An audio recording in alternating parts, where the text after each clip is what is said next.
two, check, check.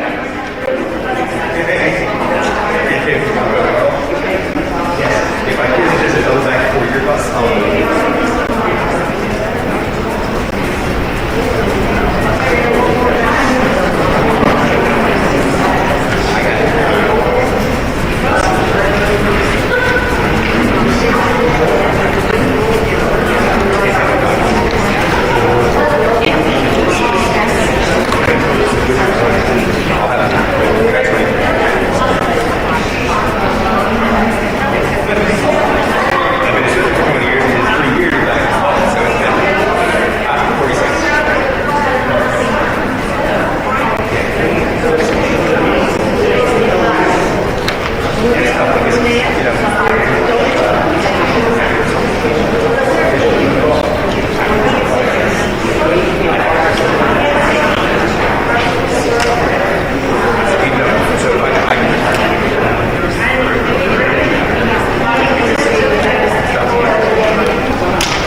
It's weird just hearing like half thing, like half hearing things from the bus. It's like just the occasional noble going, what?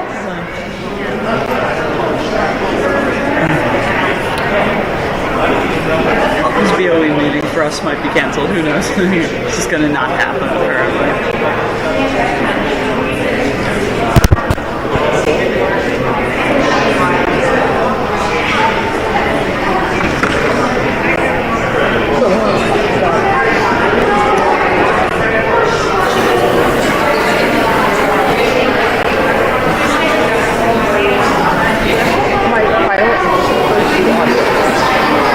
Oh, the yeah. How far in are you?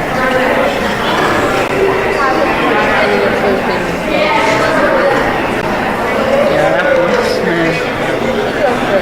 And I have to write 4 Do you have to read everything? Probably just computer. Yeah. I don't have the time to read anything when I'm in second grade.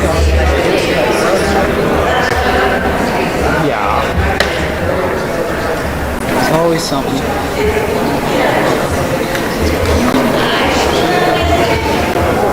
How much the final grade is?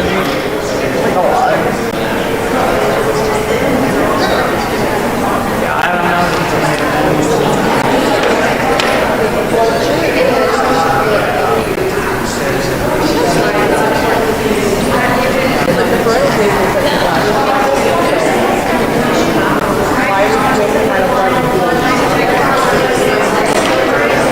They don't pay attention.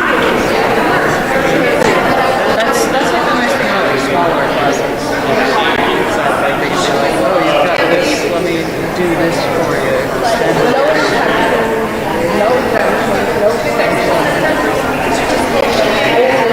There are a lot of keywords that apply here, aren't there?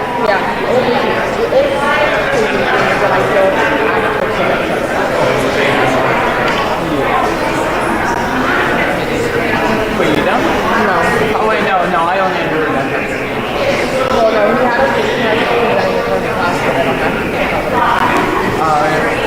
So he's like, unless the foundations you have to put that in front of the class, and I just give you like kind of leeway. There's too many kids that aren't presenting like.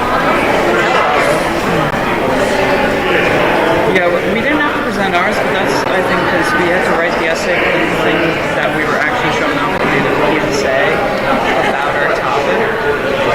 Yeah. And I was really lazy with mine. I did like 10 minutes of research, and then I just like looking up articles. And it was just like stole some information, put it in white text on a black background, and had like a 1.5-minute long PSA. It was great. It was awesome, man.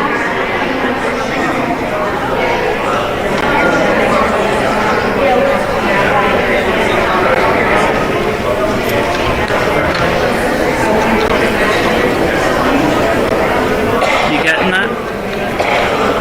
You are?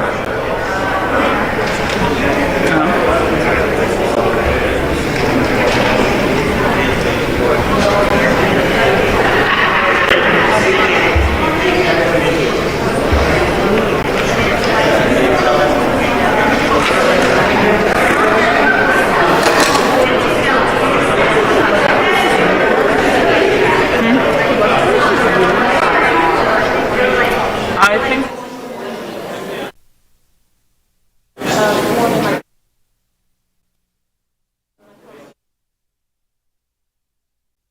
C is right over there. oh yeah? How about that? No one's talking.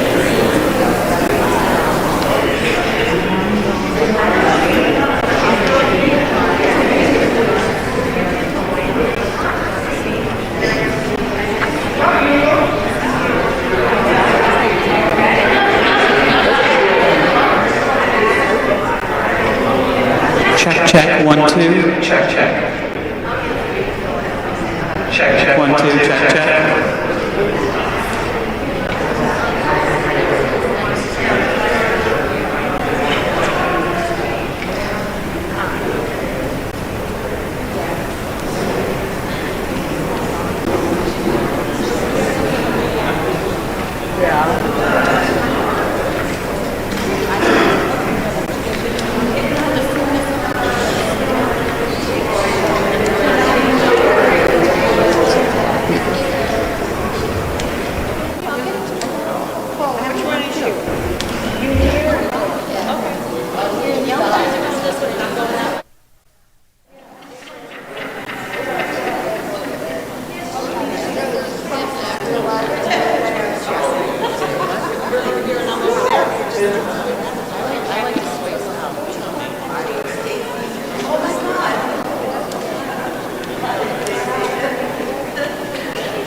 Fun times.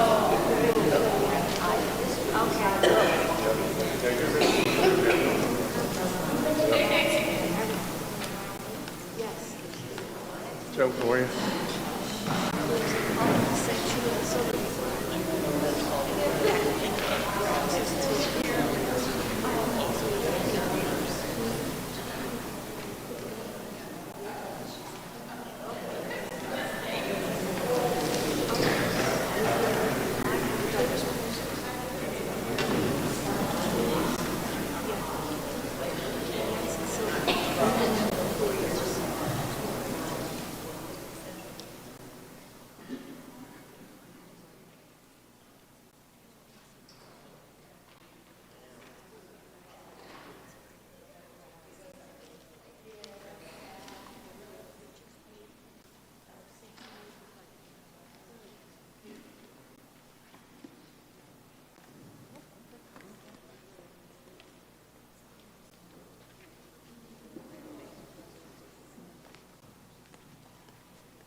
meeting to order.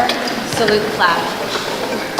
I pledge allegiance to the flag of the United States of America and to the republic for which it stands, one nation, under God, indivisible, with liberty and justice for all.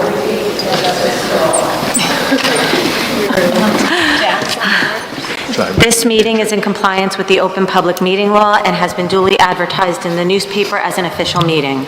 Roll call. Dr. Osmond? Mr. Walsh? Here. Mr. McCarron? Present. Mrs. Rivera? Present. Mrs. Barocas? Present. Mrs. Gardella? Present. Mrs. Cass? Present. I need a motion for the approval of the agenda with addendums. Motion. Second. Discussion. Roll call. Dr. Osmond? Mr. Walsh? Yes. Mr. McCarron? Yes. Mrs. Rivera? Yes. Mrs. Barocas? Yes. Mrs. Gardella? Yes. Mrs. Cass? Yes. I turn the meeting over to Mrs. Permilli for her superintendent's report and budget presentation. Thank you, Ms. Cass. Good evening, everyone. I hope that everyone had a nice spring break. We are back, and with, not too many more weeks before the end of the school year. It will go quickly. So it's a beautiful evening out here. I hope that you all have been enjoying the weather as well. A little bit of a lengthy report tonight. We have a few presentations, so I'm just going to get right to it. But as always, I think one of the best parts of our meeting is our high school board reps.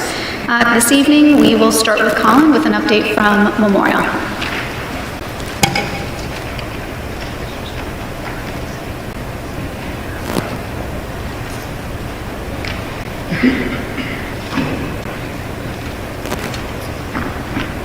Good evening, Mrs. Permilli, members of the Central Administration staff, and Board of Education members.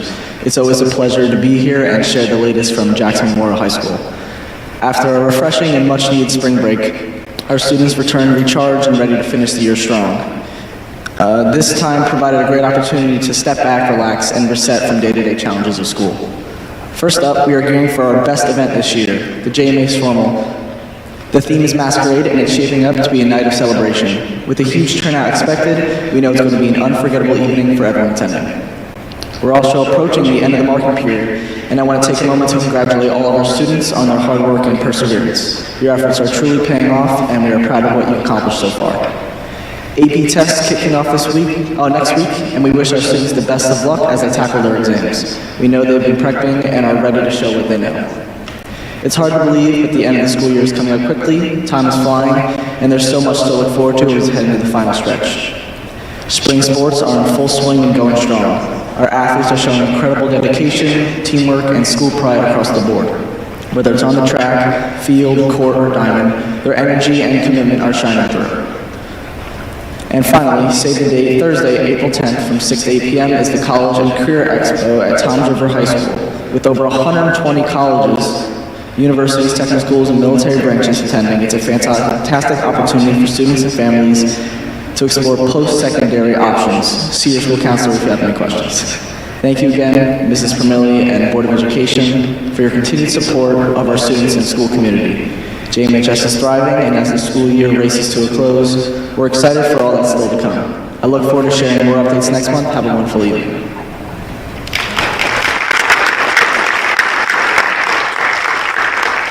Thank you, Colin. Next, from Liberty, we have Katie.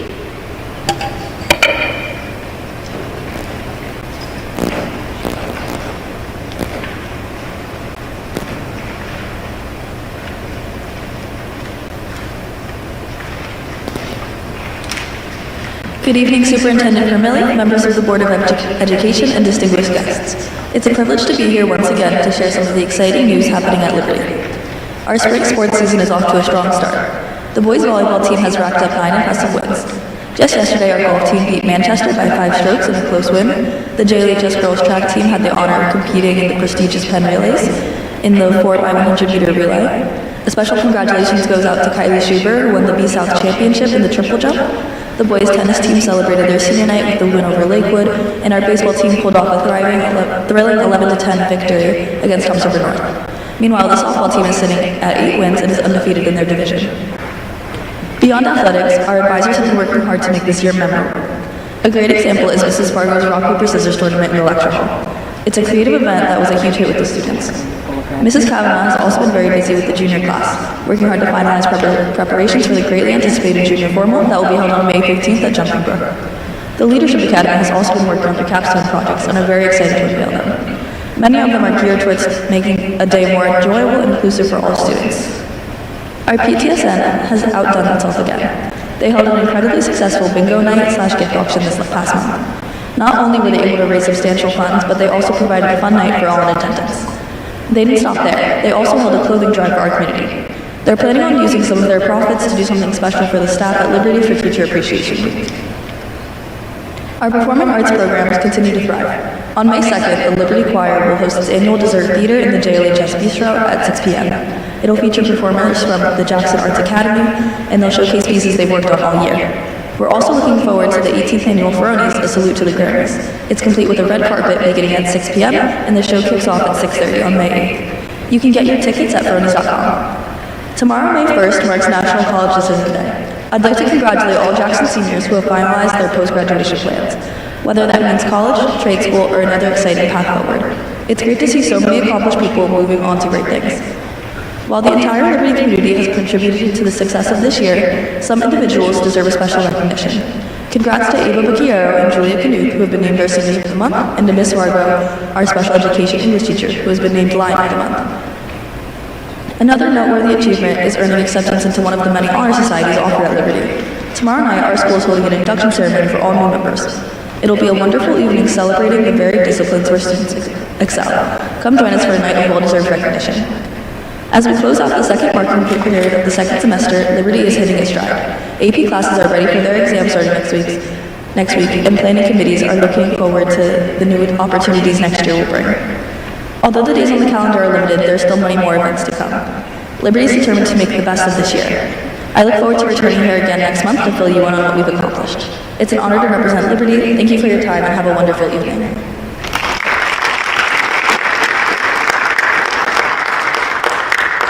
Thank you, Katie. And it is an exciting time for students, particularly our seniors. Lots of exciting events coming up and lots of announcements as they select their next steps in their education or career.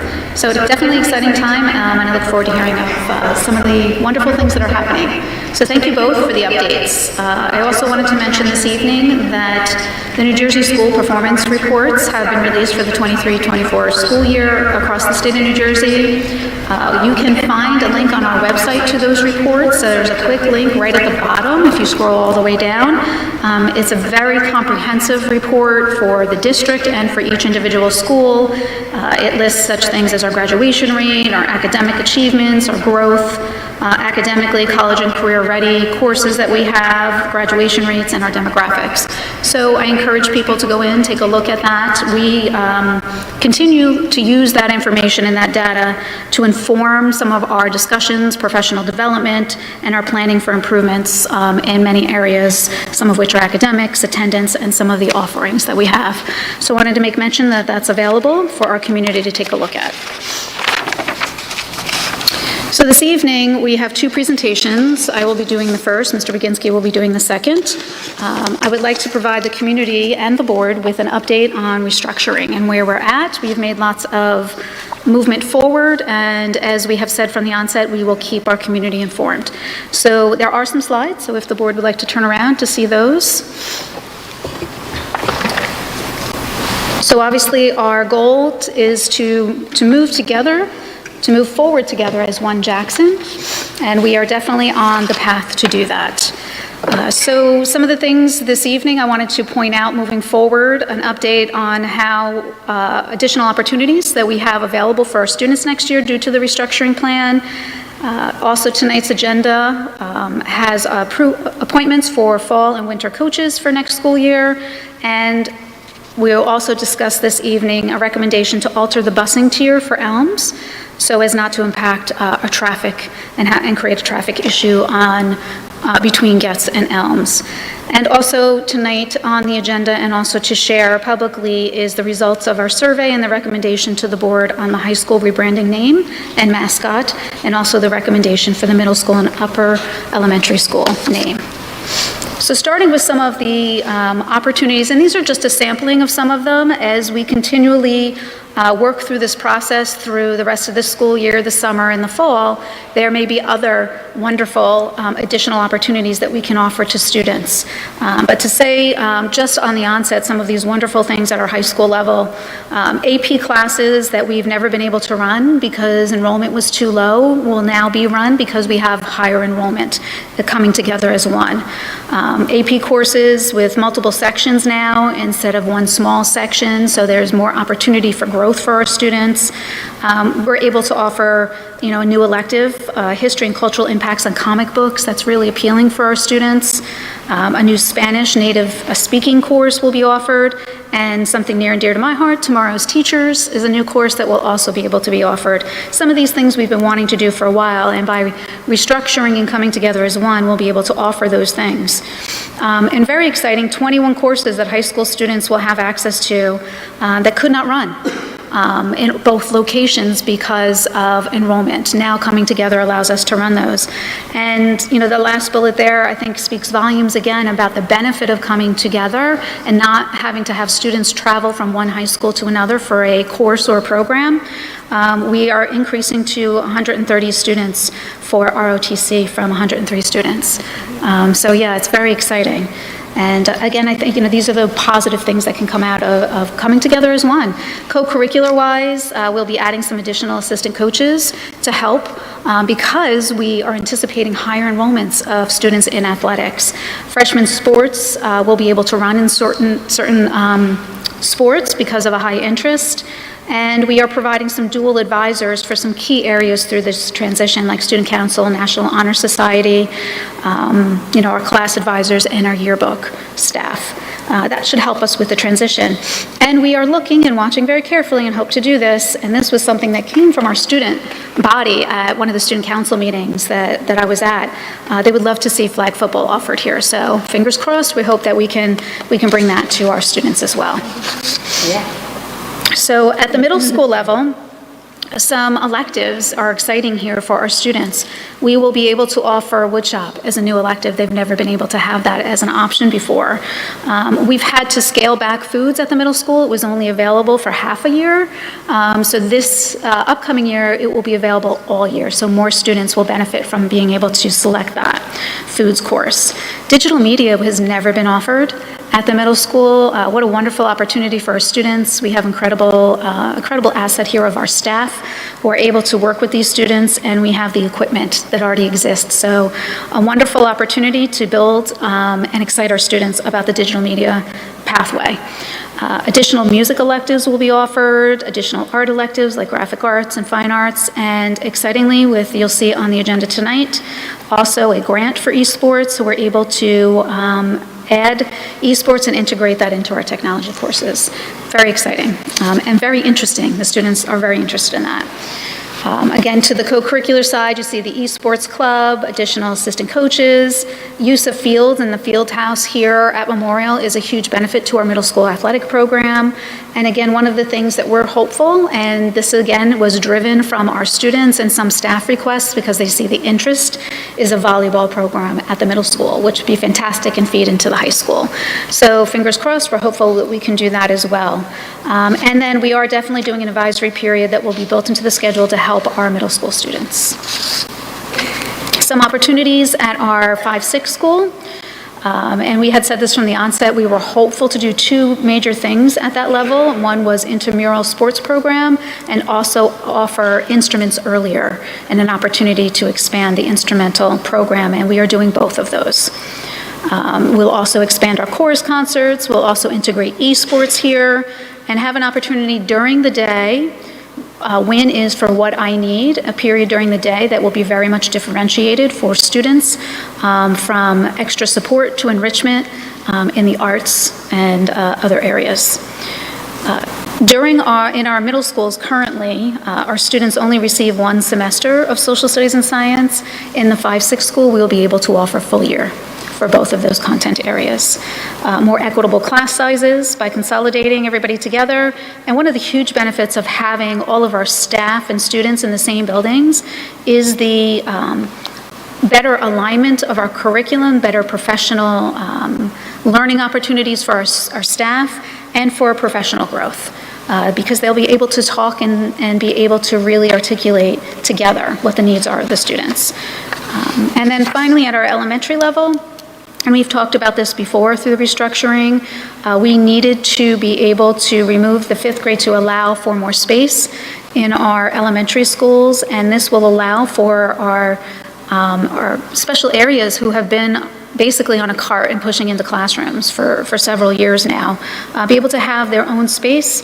Students will be able to now get up out of their classrooms. We had a few parents come forward in the last few years saying that their students are in that classroom all day long, with no opportunity to move. This will allow students to get up, go to those special areas, and most importantly, we'll be able to remove those small group instruction areas off the stage, out of the hallway, and be able to now have more space in our buildings.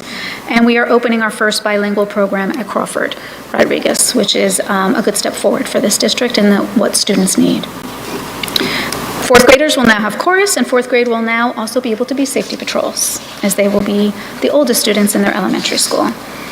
So those are just some of the benefits that we are seeing already out of the restructuring plan. I'm sure there will be more that we'll be able to articulate over the next few months. Moving forward with staffing decisions and updates, I want to commend my team, an amazing team here who has been working endless hours on reviewing the staff surveys about what positions people would like to be at, interviewing coaches, interviewing co-curricular applicants, and making decisions to move forward. So, as I mentioned tonight, we have the fall and winter coaches appointments on the agenda. There was a process that was used. It was comprehensive. There was an application process, interview with the committee, the same questions were asked to every candidate, and there was a rubric for scoring those interview questions and the selection. We have completed our certified staff transfers. They will be on the May agenda, but we have notified our staff, our principals have notified the staff of where they're transferring to, and also our non-renewals for budget reasons have been notified. All of that will be on the May agenda. We felt it was important, our staff wanting to know early, and we wanted to respect that for our staff. These are big changes, so again, my team, kudos to them for working so hard to be able to get our staff this information well before deadlines that it's required. We anticipate decisions on other positions, non-certified positions, to be solidified by our May 20th board meeting. So through this restructuring, and you'll see in the budget presentation tonight from Mr. Baginski, we knew that we would be looking at consolidating and losing and eliminating positions. You're going to have that happen naturally when you are consolidating schools and programs. So we do have an elimination of 99 positions through this restructuring, certified, non-certified, and administration. And then we also do have some non-renewals due to budget reasons. Most of those 99 positions are through retirements or resignations. Sadly, we never like to see anybody be non-renewed, but we do have some non-renewals. As you see, they're up on the screen. And so I thought it was important for everyone to hear about all of those decisions being made now, so that it gives people the opportunity who are non-renewed to go find another position well ahead of where we think other people might be applying for those positions. We wanted to give the courtesy of our staff to be able to do that quickly. So shifting gears a little bit, I did mention earlier that we do need to make a shift in the school times for Elms Elementary School. As you recall, when the Strategic Planning Committee made the recommendation for closing a school, that was revised. And instead of closing Getz, we were closing McAuliffe. So what that does now is put Getz and Elms on the same tier. And if you're familiar with where those two schools are located, they're essentially across the street from each other with one thoroughway. And so we have heard multiple concerns from community members, some who've come here, some who have emailed us, some who have in other meetings expressed concern about it. Now we know on the tiers busing wise we can do it, but the concern is the other traffic besides just the buses. So we are making the recommendation to move Elms up to Tier 2, which would be an 8:10 start time and dismissal of 2:20. It's an hour earlier. They would be up now with the two other elementary schools that are sitting at that tier as well. And the reason we are choosing Elms instead of Getz is the number of students. If we put Getz on the second tier, we would overburden that second tier. And I see a lot of drivers in the audience tonight who absolutely understand that. So we wanted to make sure that we balanced it a little bit better so that we didn't have overcrowding or overburdening of a certain tier. And so the recommendation tonight is to move that time. We did, Mr. Burgos, Elms principal did notify staff today that that recommendation was going to be on the agenda tonight for approval. We are communicating it now. We'd rather communicate it now so that people have time to plan for accommodations. If they have childcare issues or things like that, you have 4 months to plan versus waiting into the fall and seeing that it didn't work and then pivoting. So we wanted to be more proactive with that, especially with the amount of concerns that we were hearing about it. So now moving on to the high school branding recommendation, again with the goal of creating one Jackson and uniting our students and staff. Just like the restructuring decision of school selections, this is an emotional decision. It is a difficult decision, and we recognize that for some people, they may be pleased with the decision, and for some people, they may not be pleased. Unfortunately, that's the nature of what we are living in right now with the restructuring plan.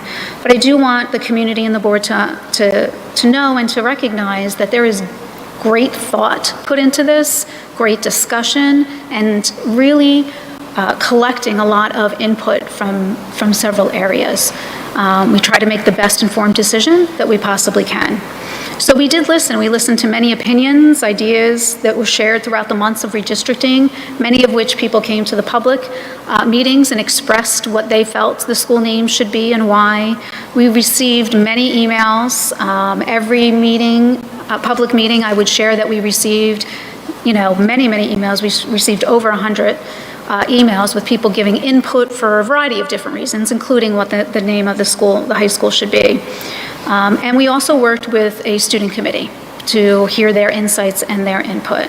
We gathered all of that information. You see there, the students, they had an assembly where they discussed a little bit there. We had an open-ended survey we put out that was really just tell us your thoughts. We also had meetings with student reps from both of the high schools, and we began to narrow down from hearing from all of those areas, and decided to make the recommendation tonight for what the name and mascot and colors will be. So with the first survey, as I mentioned, it was more of a collection of people's thoughts, and we used that information along with the emails we received and the public information that has come to us through the board meetings. We worked with our incredible student committee. They were so mature and so thoughtful, and I do want to thank the students who provided their input and thoughts. Very impressive. And with that, we narrowed down the choices. There were some things that we explained to our students and to other people as well, that there's no perfect solution here, as I just mentioned.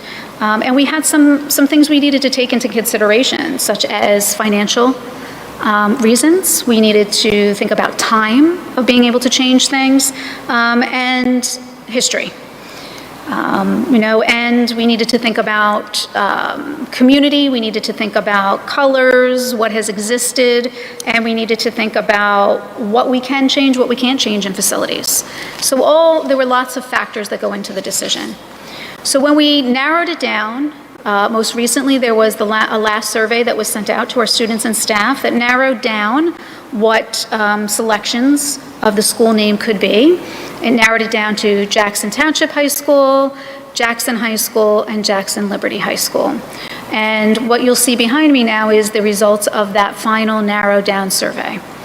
So you will see out of both high schools, we surveyed students and staff, 1,253 responses. 60% of Memorial and 39% of Liberty responded. And then you see the ratio there of students to staff, majority of students responding versus staff. And then what's important to note there, because we do have more students and staff at Memorial than Liberty, it's important to understand the percentage. And so 38%, almost 39% of Liberty students participated, and 44% of Memorial students participated, pretty close together, the number of students that did participate from each school. So what you see next is the decision that people selected. Did they want A, which was either Jackson Township or Jackson High School, or would they like the other option, which is Jackson Liberty High School? And you see the breakdown there of 70% to 30%. And when you dig in a little bit deeper in the schools, you see that at Liberty, we had 67% of the population that answered that would like to see Liberty High School be the name of the school. And you had 32% of the Liberty participants say that they would like Jackson Township or Jackson High School to be the name. At Memorial, you'll see 94% would like it to be Jackson Township High School or Jackson High School, and almost 6% thought Liberty High School would be the name. So in the event when you look at distinguishing between Jackson Township High School or Jackson High School, you'll see that for 62%, the majority of those who selected that would like it to be Jackson Township High School. So when you look at this data, you can see clearly that the percentage of participants were in favor of Jackson Township High School being the name of the school. We also, in that survey, left a comment box for people to explain why. I'm not going to read all of these to you, but they're on the slides. We always post our slides if anybody would like to see. We got many more responses than 3, but what I do want to do is read just one from each different perspective so that our community can understand this was a difficult decision, and there were, just as we needed to do with understanding people's perceptions and their perspective on a decision, it's important to understand it here as well, what people were feeling who were deciding on whether it should be Jackson Township or Jackson Liberty. So I'd like to just verbally read one from each slide. So the middle one here, using the name Jackson High School allows the town to fully come together and allows the rest of the state to understand our new name. Other students and citizens of other towns may not know the situation that we are in. Keeping the name as Jackson Liberty High School could cause confusion throughout the state and other towns. With a full new name, schools will now know us as a set school. So that was one perspective shared. Another perspective, though Liberty has a smaller history than Memorial, I think we should preserve the name because though I agree that it will be a harder transition for Memorial students, that doesn't mean that Liberty students won't feel the change and be affected. The Memorial name is being preserved at the same building. The only change is the age of students attending. I feel that the Liberty name should be preserved somewhat too, instead of completely erased. Plus the mascot is being changed to Memorial, so it would kind of be the best of both worlds. So I thought those two comments really represent what perspectives we were hearing from those who responded to the survey. So it is again, emotional decision. Moving forward, tonight's recommendation is Jackson Township High School, JTHS, with the colors of red, black, and gray, knowing that red is the common color between both of the high schools now. Black represents some of the color at Memorial, and gray represents a color from Liberty. The Jackson Jaguars have been selected as the mascot. We don't have a picture of the mascot there yet because we know that it needs to be revised. We're looking to make it look a little bit different so that it does represent a new name and a new school, and that it incorporates the gray color as well into the mascot. So that's yet to come. So following suit with the names, the high school really led the decision for how we would be naming the two other schools that are forming. Here at Memorial, the middle school will be named Jackson Township Middle School. And then the name of the 5-6 school will be Jackson Township 5-6 School. What we felt was also important here is that all current names of schools will remain on the school buildings. That is similar to what we currently have here at Memorial. At the Clayton side, Clayton still exists on the building. It represents the history of the building, and it memorializes the history of the building, even though the name on the marquee, or what we call it, may be different, so that it preserves that history. And that's what we're looking to do moving forward. So the last thing I'd like to just mention tonight, we've talked about this several times, the importance of providing opportunity for our students to transition, be able to hear about their new schools, and be able to see their new schools.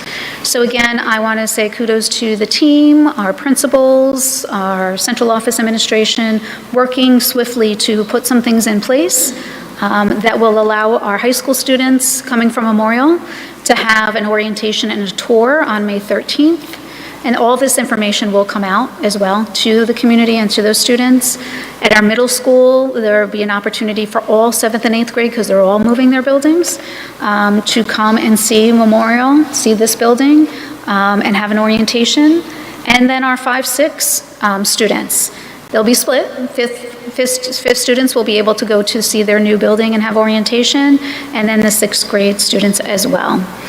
And then we are also offering an opportunity to honor McAuliffe. Since we are closing that building, we'll also offer an open house and a ceremony to recognize its legacy in the school district on June 16th for the community from 4 to 6. Ms. Phillips is actually offering another experience for staff that have worked there earlier than the 4 o'clock time. So they also will have an opportunity to come back and visit this school that they worked at. So there are many more decisions yet to be made. Every time we make a decision, there's another decision that we have to make. And we'll continue to make those decisions and continue to update the community and the board on those. But as you can see, there's been a lot of work being done along with the normal school business that occurs. So with that, I'm just going to go right into the budget presentation. If that's okay, Ms. Cass? Yeah. Okay.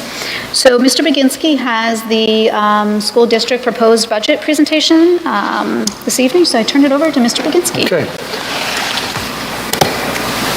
So tonight I'm presenting the final budget for our school district for the 25-26 school year. This is unchanged from the tentative budget that was presented on March 19th at the Board of Education meeting. And the typical budget process for us starts in September and October. It involves engaging a variety of stakeholders, including school level and district level administrators. And so what we're looking at this year is something that's very different. The factors that we're dealing with, redistricting and restructuring, the closing of Rosenauer and McAuliffe, the selling of school property, decommissioning and removal of trailers, the loan from the state, and also the state assigned fiscal monitor. So this year has been anything but typical with regard to our budget process, but in general, what we go through is a very thorough process that looks at every line item and involves a number of stakeholders. So student enrollment is the driving factor for most of our line items, particularly when it comes to supplies and services. And on this table, you see the year-to-year comparison between our current year and what is projected for the 25-26 school year. These enrollment figures are based on flat enrollment of student cohorts, moving up from one grade to the next. And enrollments next year, we should expect about a 3.7% decrease in the overall student enrollment for 25-26. When it comes to our projected expenses, they really get broken out into two types of items: non-discretionary items And these are items that are either mandated or required in some way, whether it be via state law, established facilities needs, such as energy, related expenses, educational programs determined by law, such as special education, or contractually obligated items, such as salaries and health benefits. So on the other side, you see some of the things that are in our control, and these items include costs associated with substitutes, technology, supplies, equipment, athletics and co-curricular costs, and some portions of transportation, including courtesy busing and after-school activities. So our budget is predominantly non-discretionary items, which is an obvious challenge because it's out of our control. So what you're looking at here is a proposed budget spending plan for next year. And the spending plan includes $147 million worth of expenses that overall reflect less than a 1% increase from the 24-25 school year. The two largest categories of expenses are related to salaries and health benefits, both of which have been impacted by the district's redistricting and restructuring plan. In all, the school mergers resulted in a savings of approximately $7 million, which would not have been possible without the mergers. Salaries alone would have increased by slightly more than 3%, and health benefits were projected to increase close to 17% this year, going into 25-26. So the numbers that you're looking at here reflect those savings. And those savings are really permanent savings, permanent operational savings for the school district. The decision to reduce staff for our district, as Ms. Permilli mentioned in her presentation, is a difficult one. Unfortunately, it's one that we've become all too familiar with over the last 7 years. We are an organization that is one of the largest employers in Ocean County, with over 1,800 employees who provide the essential services to support our students on a daily basis. As I mentioned, over the S2 period, we've really been hit hard. And when you're in a profession that's 85% staff and staff-driven expenses, the only place to go when you're looking to try to cut budgets is really staff. And so what you're looking at on the bottom there is the 7-year period, how many positions have been eliminated in this school district?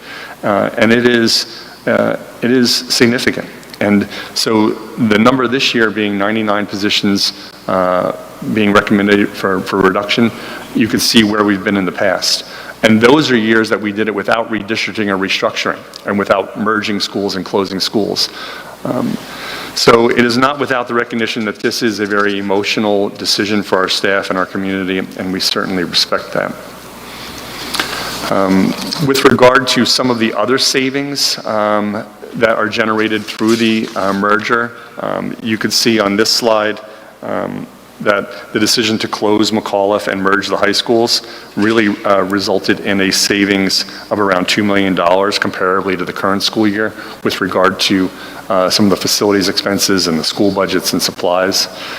And when it comes to out-of-district placement, out-of-district tuition rates, that's something that is also out of our control. And for our out-of-district students, it's projected to be a very significant 21% increase next year.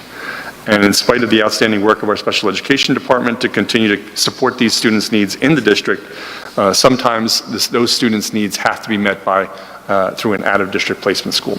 And those schools can set rates basically within certain parameters by the state. They far exceed what we are capped at as a school district. And some of those tuitions approach or exceed $200,000 per year. For 25-26, we're projecting to have 50 students attend an out-of-district placement school. The final two categories of expenses are related to transportation costs, with the major cost driver being the rising costs for aid and lieu for non-public students, which is increasing by $1.7 million in 25-26. As of March 5th, the district was responsible for transportation for 6,414 eligible non-public students. This number is expected to surpass the number of public school students to be above 8,000 non-public school students, eligible non-public school students for 25-26. The major components of our general fund budget, as I mentioned before, are personnel related, and this pie chart on this screen illustrates that, where you see the largest chunks come from salaries and health benefits. So how do Jackson's expenses compare to what the state calculates we should be spending on our students? This is not a slide that in any way we are proud of, but it is essentially the product of the state aid cuts that we've endured for over the last 8 years. Every 3 years, the New Jersey Department of Education publishes what is called the Educational Adequacy Report, which updates the major elements that make up the school's funding formula. It publishes the report so that districts can compare themselves to the state and what the state says we should be spending to provide a thorough and efficient education. The comparisons range from what the district spends on transportation, security, facility maintenance, to what we spend on teachers, administrators, guidance counselors. The state calculates each school district's adequacy spending. So what this says is what we should be spending on our students. This year, it indicated that our district is projected to spend $40.5 million below what the state says we should be spending to educate the students here in Jackson. And you can see the previous years there before, with 23.7 this current year, 8.5 the year before, 1.1. This is on the, so this is a cumulative effect, and it's something that presents a real challenge to the school district. The major sources of revenue for our school district come from 4 basic sources. Federal and state grants, which make up only 8.7% of our total revenue. Local revenue, which includes facility rentals, tuition fees, and property sales. The local tax levy, which now comprises over 66% of our revenue sources. And state aid. And with regard to state aid, the drastic state aid cut that we've experienced in our school district over the last 7 years continued on into this next school year, although the way we were allocated the aid slightly changed. There was overall a 3% reduction in total categorical aid for our school district. So our aid went down by $700,000, but they allocated it a little bit differently, with transportation aid increasing, special education aid increasing, security aid increasing, and then equalization aid being zeroed out. The net effect there is a $700,000 loss in state aid. The state aid here in Jackson has been talked about at every budget hearing for the last 7-8 years. It is something that has really permeated everything that we do here in the school district with regard to our spending. And in this slide, you see the history of it, with our aid decreasing very precipitously every year and far outpacing our enrollment. And so when it comes to that time period, our aid actually reduced. Our state aid was reduced by 54% during that time period, but our enrollment only decreased by 20%. And this is a cumulative effect from year to year. It's kind of like taking a pay cut every year, every year, every year, and you do that for 8 years, and now your pay is 50% of what it was 8 years ago. Very difficult to run a household, very difficult to run a school district. With regard to federal and state grants, so we get a number of federal and state grants, and we budget for approximately $14.2 million worth of revenue in that area. They include IDEA grants for special education, ESEA, or our title grants, the state preschool grant, and then some smaller grants like the Perkins grant and the school-based mental health grant. And all these grants show in our budget as both a revenue and as an expense. So we budget them as a coming in, and then the exact number as going out. And so whatever we take in, we spend that year. With regard to other revenue, the local revenue includes our tax levy, which makes up the lion's share of this local revenue. This year, we are projected increasing the tax levy by $4.5 million, which is a 4.48% increase. This levy increase is exceeding the 2% cap. So the general fund is going up by 2%, but we also are availing ourselves of what is called a health benefit cap waiver, because our health benefits costs have gone up so much for next year that we are eligible to increase the tax levy to make up a portion of that. And then down the bottom, you see the miscellaneous income. The district is planning for next year a very ambitious miscellaneous income number, and you can see that it's going up by $7.7 million. But you also see there that we did not plan specifically for a sale of property, knowing that with closing the McAuliffe School, we're going to be looking to generate revenue that would show up in the miscellaneous income next year as either a rental of the McAuliffe School or the sale of that property. The total proposed budget is going up by, is going down by just over $2 million, which is which is something that is very difficult to pull off in this day and age with everything going up and considering that our state aid and our revenue going down. But in summary, the 2025-2026 proposed budget will provide the funds essential to keep this district running and to keep this district running well and efficiently. It includes all contractually and salary and benefit obligations, also all building maintenance and building utility costs. And so with that being said, the impact on the taxpayer for this, with the tax levy going up just over $4.5 million, will be $227 per year additional on the average property assessed in Jackson. And the average property assessed in Jackson is $652,896. So if your property is assessed exactly at that, you would expect a $227 per year tax increase based on this school tax levy increase, which amounts to be $18.91 per month. We will move this district forward. This does present for us a balanced budget, which our revenue matches our expenses for next year. We will continue to achieve established educational goals, and will provide all Jackson students with the highest quality educational programs that we've all come to know and expect from our school district. So that is the budget presentation. Thank you, Mr. Baginski. Very informative and outlines exactly where we stand with a balanced budget, which it has been difficult as always, but the first year we can actually say that we have a balanced budget going into this budget vote. So I asked the board if they have any questions on either presentation before I turn it back to Ms. Cass for the public comment section for the budget. Does the board have any questions or comments? Thank you for Ms. Permilli for showing all of the new availability offerings at the high school, middle school, and 5-6, and even at the elementary level, because I feel like we thought about it, but to see it written was impressive, and I clapped for flag football because I like it. Thank you. And that was my comment on there. And, you know, Dan, you always do a great job with the budget presentation. We wish we could make it easier for you. Thank you. Thank you. Okay.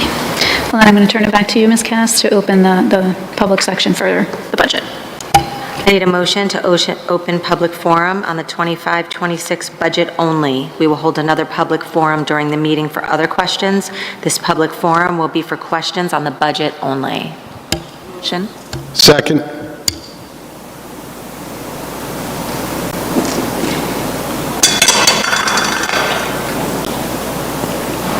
Please sign in and state your name and whether or not you are a Jackson resident. Each person is allowed a maximum of 3 minutes to speak. No person may speak more than once on a topic until all others have been heard. Hello, I'm Kathy DePiero, yes, Jackson resident.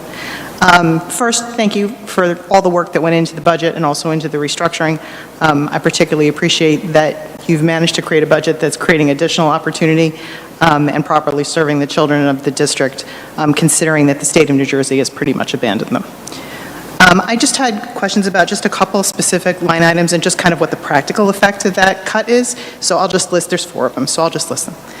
So the first one is security, which is 22% reduction for this year. So just what the practical effect of that is. Then, same question for co-curricular, which is a 43% reduction, what the practical effect of that is. Same for ROTC, which is a 27% reduction, and as we just saw, we're going to have more students next year, so what is the practical effect of that? And then the last one is just, the very last item is a transfer of funds to charter schools, which is an appropriation for next year that hasn't been in previous years, so my question is just what that is. Thanks.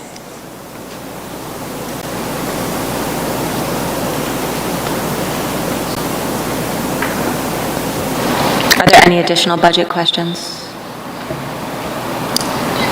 Do you want to answer before I close? Sure, yeah. So with regard to the decrease in security, with the closing, that line item, with the closing of McAuliffe, we do anticipate a staff reduction with regard to security. For co-curricular reduction, with the merging of the 2 high schools and the 2 middle schools, where the lion's share the only thing in the elementary school is the safety patrol, but every other co-curricular is in both middle schools and both high schools. And the merger, it was almost just under a 50% reduction in the co-curricular line item. ROTC, we had a change mid-year. We went from 2 full-time instructors down to 1. Yeah. So you want to explain a little bit that? Yep. So we had budgeted in this current budget for two staff members at a certain salary, and the salaries for our next year's 2 staff members is lower than what it was budgeted for this year. It matches it because we have one different individual. And the last one, the transfer funds to charter schools. So we are obligated to establish funds for any students, any of our Jackson resident students who are attending a charter school. And so the reason why it hasn't been in years past is because we now have some students who do attend charter schools, and we need to budget for that.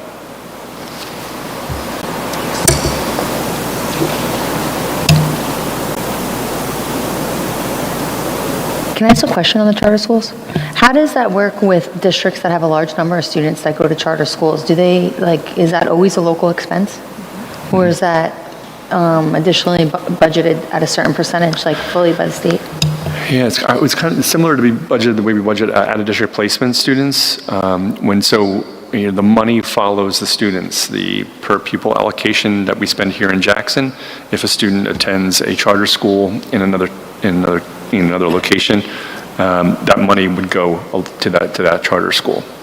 And so we have to anticipate who's going to be attending those charter schools. I'm kind of asking what if you had a district where a large number of kids went to charter schools, kind of an off balance, like we have transportation, let's say. The local people have to fund that, or? Yeah, I mean, I'm looking over at Carol Morris because I know she's been a monitor in places where that is a primary budget driver in those schools, and you're legally responsible to fund that. Transportation as well? Transportation as well, or just So fund? does the state give you dollar for dollar for them, and it's almost like an expense, like a prepaid expense, so to speak? What we would have spent on that student here in Jackson on a per pupil allocation is what we would give to the charter school. And correct me if I'm wrong, Ms. Morris, yeah. How about special ed? Same thing? The charter school. Special ed? The charter school, when it's created, goes through an application to the state. If the state approves it as a charter school, then their expenses are paid by your budget, the local. For instance, I'll give you an example. It's easier to follow. In Asbury Park, 3 charter schools have been approved there. If you're following the Asbury Park Press, it's been an issue there because those 3 charter schools total over 500 kids that come out of the public school and go to charter schools, and the tuition is somewhere close to, don't hold me to it, but close to about $5 or $6 million that the public school has to pay to the charter schools for tuition.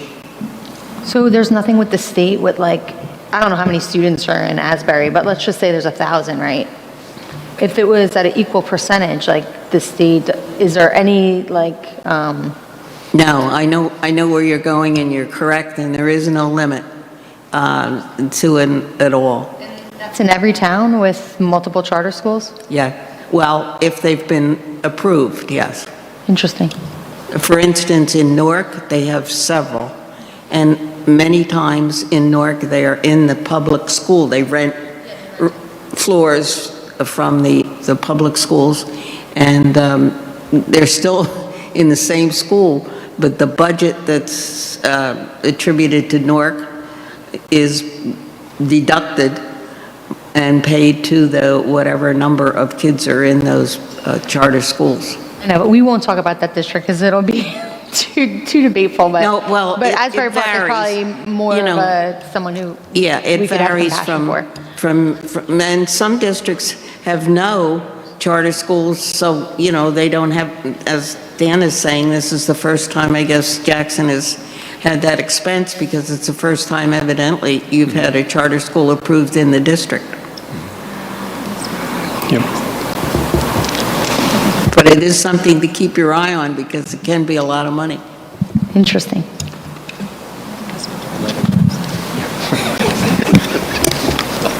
Anyone else?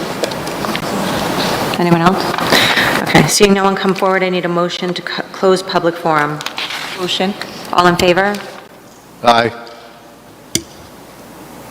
Standing committee reports, buildings and grounds? Mrs. Rivera. Yes. Mr. McCarron, sorry. Yeah, I got it. Capital improvements, projects district-wide, boiler and generators passed inspection by the Ocean County Board of Health, elevator inspected and passed by our insurance company, and kitchen equipment have been repaired and replaced. Crawford Rodriguez cooling tower serviced and placed into cooling season operation. Switlick portable renovations were completed. Elms Green project completed, including the installation of a shed and greenhouse. Holman and Johnson, all trailer areas were replenished with topsoil, grass seed, and hay to ensure proper growth. Johnson, the ADA compliant ramp was installed. And Memorial High School and Memorial Transportation, all hazardous potholes were repaired.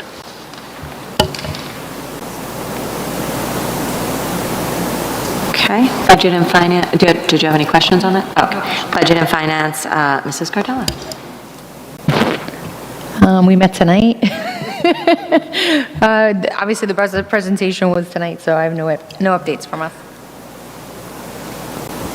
Policy met on April 8th, and we are still working and strategizing for a fundraising policy throughout the district.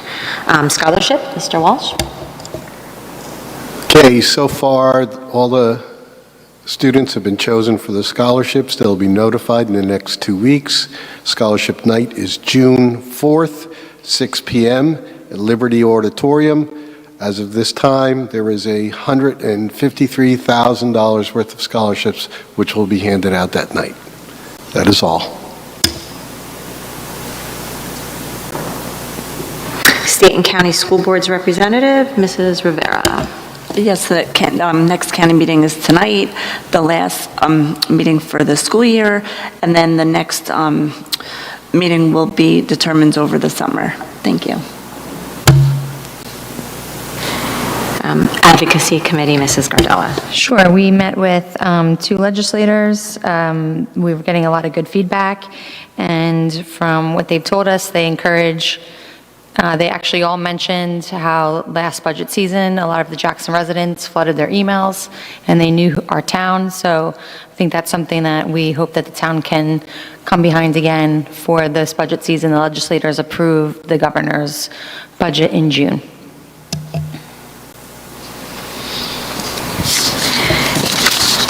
I need a motion for approval of policy regulations, second reading adoption. Motion. Second. Discussion? Roll call. Dr. Osmond? Yes. Mr. Walsh? Yes. Mr. McCarron? Yes. Mrs. Rivera? Yes. Mrs. Barocas? Yes. Mrs. Gardella? Yes. Mrs. Cass? Yes. I need a motion for approval of the minutes, the closed session meeting, March 19th, 2025, the official board meeting, March 19th, 2025, business meeting. Motion. Second. Discussion? Roll call. Dr. Osmond? Yes. Mr. Walsh? Yes. Mr. McCarron? Yes. Mrs. Rivera? Yes. Mrs. Barocas? Yes. Mrs. Gardella? Yes. Mrs. Cass? I need a motion for approval of the bill list. Motion. Second. Discussion? Roll call. Dr. Osmond? Yes. Mr. Walsh? Yes. Mr. McCarron? Yes. Mrs. Rivera? Yes. Mrs. Barocas? Yes. Mrs. Gardella? Yes. Mrs. Cass? Yes.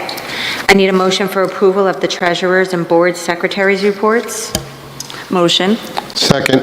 Discussion? Roll call. Dr. Osmond? Yes. Mr. Walsh? Yes. Mr. McCarron? Yes. Mrs. Rivera? Yes. Mrs. Barocas? Mrs. Gardella? Yes. Mrs. Cass? Yes. I need a motion to open the public forum on agenda items only. We will hold another public forum during this meeting for other questions. This public forum will be for questions on the agenda only. Motion. Second. Please sign in and state your name and whether or not you are a Jackson resident. Each person is allowed a maximum of 3 minutes to speak. No person may speak more than once on the topic until all others have been heard. Any agenda items? Seeing no one come forward, I need a motion to close public forum. Motion. All in Second. favor? Aye. And to move finance. Motion. Second. Discussion? Yes, I just wanted to recognize finance item number 11. There was a donation from Zengel Industries and Fabio General Construction for a Gaga pit at the Getz Middle School for the 5-6 next year. And I also wanted to discuss for us to discuss and let the public be aware that we were presented from administration that we were able to raise the tax levy tonight, even though we did not do the resolution last 2 weeks ago at the deadline, so we chose not to do it, and they offered it again, like maybe we want to do it a little more, and we just wanted the public to know that we obviously went with our tentative budget. I don't know if anybody wants to make a comment on that. And I also had the 14% reduction in security, but we have a great explanation on that, and we know that we're going to be fully staffed, so thank you. And those were my, Mr. Baginski, I meant to bring up, can you talk about semi? It was a revenue stream for us, and it's going down, and we kind of talked about it. You mentioned that it was due to federal grants being reduced, which trickles down to state reduction, which trickles down to our reduction of students who qualify for receiving, what is that, Title I or Title II? Oh, the SEMI, the The SEMI, Special yeah. Education Medicaid Yeah. Initiative. Yeah, that was a surprise to every school district that receives that SEMI, those funds from the state. And it really came off as something that from the federal government made a cut to the state, and then the state kind of passed it along to the districts. And so we weren't alone. Every school district that received those funds, and it was a significant decrease. And that was for students who were eligible for that Medicaid initiative. I always want to thank everyone for all of the donations, and then just remind everyone too that we have our unpaid lunch balances, and we sometimes get donations for that. Unfortunately, we do have some challenges with that in the district. So again, if anybody ever feels the need to help out, that we appreciate all of that. Thank you so much. Roll call? Dr. Osmond? Yes. Mr. Walsh? Yes. Mr. McCarron? Yes. Mrs. Rivera? Yes. Mrs. Barocas? Yes. Mrs. Gardella? Yes. Mrs. Cass? Yes. I need a motion to move facilities. Motion. Second. Discussion? I just wanted to bring up that we received, and I don't know, Mr. Baginski, if the months are right, but it looked to me to be March, April, May, and June, like $53,000 in additional miscellaneous revenue through facilities rentals, and I thought that was great. That was on your document. F. Yeah, good job. Yeah. Roll call. Dr. Osmond? Yes. Mr. Walsh? Yes. Mr. McCarron? Yes. Mrs. Rivera? Yes. Mrs. Barocas? Yes. Mrs. Gardella? Yes. Mrs. Cass? Yes. I need a motion to move programs. Motion. Second. Discussion. With the esports, that grant, is that going towards hardware, software, or salaries? Or a combination of all? I'm going to ask Dr. Godleski. She has been working closely with that grant to respond. Sure. It'll be for some salaries for like the after-school portion of the program. Otherwise, it's embedded in our technology curriculum, so it'll go to salaries to revise the curriculum to include the esports part. It's not gaming during the school day. It's more career-based and what kind of career explorations students can engage in to be in the esports, line of work as they grow older. And so we'll also be outfitting with some hardware and software so that the kids can do the program after school and compete with other schools. So they'll actually be learning to code? Absolutely. yeah. Okay, very good. Anyone else? Roll call. Dr. Osmond? Yes. Mr. Walsh? Yes. Mr. McCarron? Yes. Mrs. Rivera? Yes. Mrs. Barocas? Yes. Mrs. Gardella? Yes. Mrs. Cass? Yes. I need a motion to move students. Motion. Second. Discussion. Roll call. Dr. Osmond? Yes. Mr. Walsh? Yes. Mr. McCarron? Yes. Mrs. Rivera? Yes. Mrs. Barocas? Yes. Mrs. Gardella? Yes. Mrs. Cass? Yes. I need a motion to move personnel. Motion. Second. Discussion. Roll call. Dr. Osmond? Yes. Mr. Walsh? Yes. Mr. McCarron? Yes. Mrs. Rivera? Yes. Mrs. Barocas? Yes. Mrs. Gardella? Personnel abstain 10B2 and 28-1.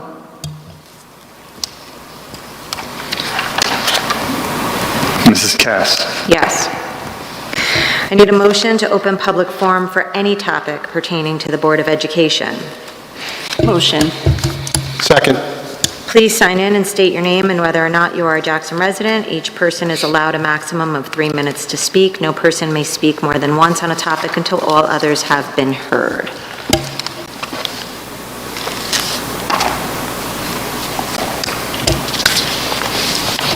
Seeing no one come forward, I need a motion to close public, are you coming forward? Okay, great.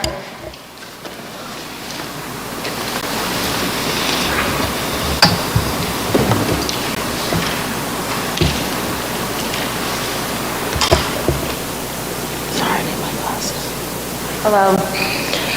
My name is Paula Robertson. I am a Jackson resident and actually a Jackson Memorial graduate and a lifelong Jackson resident and a school bus driver. Thank you for giving me the opportunity to speak. I have some questions regarding the transportation department, in particular employee retention, communication, and safety training. I have a concern, what appears to be a high turnover rate among transportation staff. Could the board share any insight into why so many employees have left and are leaving? Is the board conducting exit interviews? And if so, are the results of the exit interviews being tracked? What feedback are you receiving? Do any include working conditions? If so, what steps are being taken to improve employee issues? Is the board considering any incentives or improved support systems to retain transportation staff? I believe communication is key to improve safety and retention. What formal and safe way do employees have at transportation to share feedback or concerns with leadership? Are employees' voices being heard? And what systems are in place to support open communication without fear of retaliation? And lastly, safety. How much of the transportation budget is allocated for safety training, specifically defensive driving, CPR, and CPI training? They're no longer offered or required. Is this due to the current budget situation? Are there any plans to expand or improve training programs in the near future? And if so, who is responsible for implementing and developing safety training programs in the transportation department? Lastly, I would respectfully request that the Director of Transportation, Mr. Soto, be invited to attend future board meetings to provide updates and address concerns within the transportation department with staff and the entire Jackson community. Thank you for your time and commitment to the safety and well-being of our students and staff.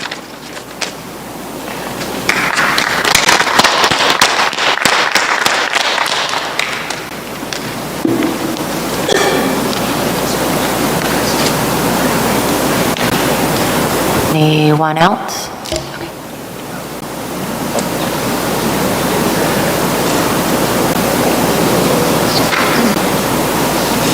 Seeing no one come forward, I need a motion to close public forum. Motion. Second. Favor? Aye. Thank you. So just to address some of the questions that you asked, I won't be able to address all of them, but we certainly will continue to have discussion and conversation. Actually, we just had a conversation about exit interviews just this week. So we are working on that. We are always paying attention and looking and reviewing, and we are in discussion and conversation about what we need to do to retain drivers. So we are right at this moment in discussion and conversation about that. I'm going to turn it over to Mr. Baginski, who will address some of the other questions that you have. Again, not all of them will be able to be answered tonight, but certainly we know where to find you and give you some responses. Yeah, so first, thanks for the Transportation Department for showing up tonight. It's good to see everybody. And I think, Paula, all of your points are great points. The school district believes deeply in training.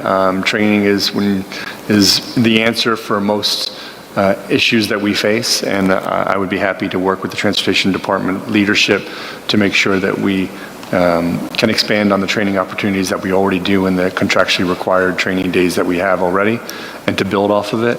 I could tell you, Ms. Permilli mentioned about the exit interviews. We used to do exit interviews because I used to do them out of my office up until COVID, and when COVID happened, they never came back. So we just talked about that this week to bring them back. I think I mentioned at the previous board meeting that the role of the bus driver is one of the most difficult and challenging roles that we have in a school district, and there's so many state laws and so many requirements that are required of bus drivers and transportation employees that it can be overwhelming. And concepts like training are super important. I'd be happy to, with regard to the communication with the transportation leadership, something else that we've done in the past that we've gotten away from was having regular labor relations meetings with school transportation leadership and some district leadership and the representatives from the drivers and the aides. I think that would be a good idea. You can't go wrong with communicating more frequently and more openly, and so that is something else that I would be happy to set up, and I'll make sure I follow up on. And with regard to having updates at the board meeting, I think it's a great idea. We've been jam-packed with everything else at board meetings, but hopefully we're moving into a slower time period where a transportation update to the Board of Education, I think, would be very appropriate. So, great points.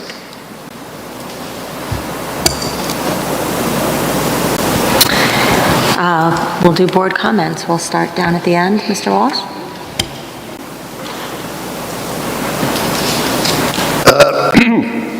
I see we have some retirements coming up. I just want to give a shout out to Lisa Diagenio. It's been around for a long time. I worked with her as a teacher, a supervisor, and she does a great job with literacy in this district, and good luck in your retirement. Also, I like to give a shout out to a program that we run in the summertime. My kids went through the program, and it's really a good program. It's the Digital Media Summer Camp. Okay, it's great at getting kids interested in getting into technology and the different types. That is it. Just wanted to thank everyone who's providing scholarship opportunities for our students. It's such a fantastic number. I know that it's definitely a help to all students going to college and moving on next year. Thank you.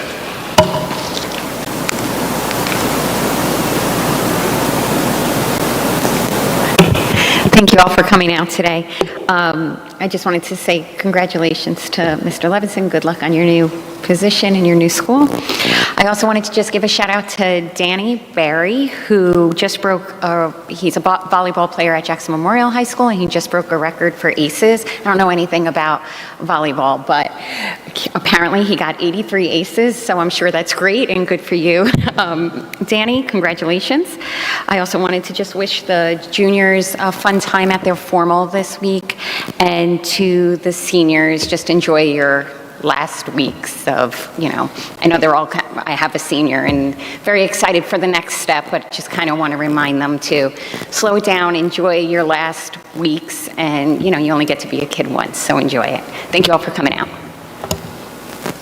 I want to thank everyone for attending in person and live stream. Thank you all for your input, your comments and presentations, and thank you for all the volunteers that contributed to the input for the Unity. And then good luck on all retirements, and everyone have a safe and wonderful night. I just want to say thank you to Mr. Baginski and Ms. Permilli for your presentations. I think the township and our staff and everyone really appreciate the transparency. They were really well done and very much appreciated. Last time after the Board of Ed meeting, Megan and myself were able to attend the Gets Drama Club, the SpongeBob Musical Youth Edition, and once again, incredible. These kids, everyone from the kids on stage to the people behind the scenes to the people up above, they just do an amazing job. We really love supporting you guys. We're looking forward to many more shows in the next year or so. And also a thank you to Mrs. Meg Morawski for stepping up and doing so much for these kids. There was no one to run the drama club, and there she was, stepping up, and we know she has so much going on, and we really appreciate it. So thank you. Also, happy birthday to my husband. I'll be home in a little bit, and we can celebrate. Thanks. Good night to everyone. I just wanted to echo congratulations to all the retirements, to all our athletes, to everybody getting inducted to the National Honor Society tomorrow. I'll echo that the SpongeBob play was amazing. I brought 5 almost 9 and 10-year-olds, and they loved every moment of it. It was a great show, so if you got to see it, you got to see something special. And, I said my thanks on everything else, so everybody have a great evening. I too just want to thank everyone for coming. Best wishes to the students on the junior formal that's coming up. Good luck to all of our retirees, and I wish them the best on their the next chapter of their lives. And congratulations to Mr. Levinson as well. So I'm really excited about the budget, even though we're obviously in a lot of distress in this district, and everybody knows. But looking at some of the new opportunities for our students is pretty exciting. So again, thank you both for all of your hard work and the presentations and the transparency that we have. So just thanks everyone and have a great night. Need a motion to adjourn. Motion.